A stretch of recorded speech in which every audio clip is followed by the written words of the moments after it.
తండ్రి ఎక్కడున్నా మనమైతే ఫోన్ చేయం. మనం చాలా తక్కువ తండ్రితో మాట్లాడటం కూడా భయం. అలాగని తండ్రి మాత్రం ఏమంటారంటే, నీకు అవసరమైంది నా నా నా గురించి నీకు అవసరం ఉంది, జస్ట్ ఒక్క కాల్ చేయి అంతే. నేను నిద్రపోయినా సరే నువ్వు నన్ను కేర్ చేయొద్దు, కాల్ చేయి నీకు అవసరమైతే. ఒకవేళ నేను కోపంగా ఉన్నాను అయినా సరే, నా ఓన్ ప్రాబ్లమ్స్ నాకు ఉండొచ్చు, కానీ అలాగని చెప్పని నేను నిన్ను ఇబ్బంది పెడతానని మాత్రం అనుకోవద్దు. Just call me. అలాగే నేను నీ కోసం ఎప్పుడూ కూడా నీ పిలుపు కోసం కానీ వాటి కోసం ఎదురు చూస్తూనే ఉంటాను. అది ఎంత చిన్న ఇష్యూ అయినా, ఎంత పెద్ద ఇష్యూ అయినా, నీ ప్రాబ్లం ఎలాంటిదైనా సరే నేను నీ లైఫ్లో తోడుగా ఉంటాను. చూసారా తండ్రి అనేవాడు ఎలా మాట్లాడతారండి, చూడండి.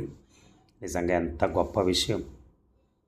తల్లి చేసేది మనకు కనపడుతుంది, మనకు రోజు అన్నం పెడుతుంది, మనకి చిన్నప్పటి నుంచి ఎన్నో సేవలు చేసింది. కొన్ని మనం చెప్పుకోకూడదు కానీ తండ్రి అనేవాడు ఏమీ చేయనట్టే కనపడతాడు, కానీ ప్రతి క్షణం తన మనసులో మనల్ని మోస్తూ ఉంటాడు.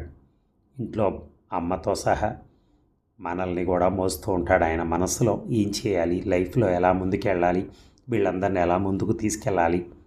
నిజంగా మా నాన్నగారు కూడా లేరు. I love you dad, thank you. నువ్వు ఉన్నప్పుడు ఏం చేసావు, ఏం చేస్తున్నావు అని చెప్పని అడిగేవాళ్ళం. కానీ ఈరోజు నేను ఆ పొజిషన్కి వచ్చిన తర్వాత నేను కూడా ఏం చేస్తున్నానో అర్థం కావట్లేదు. కష్టపడుతూనే ఉన్నాం.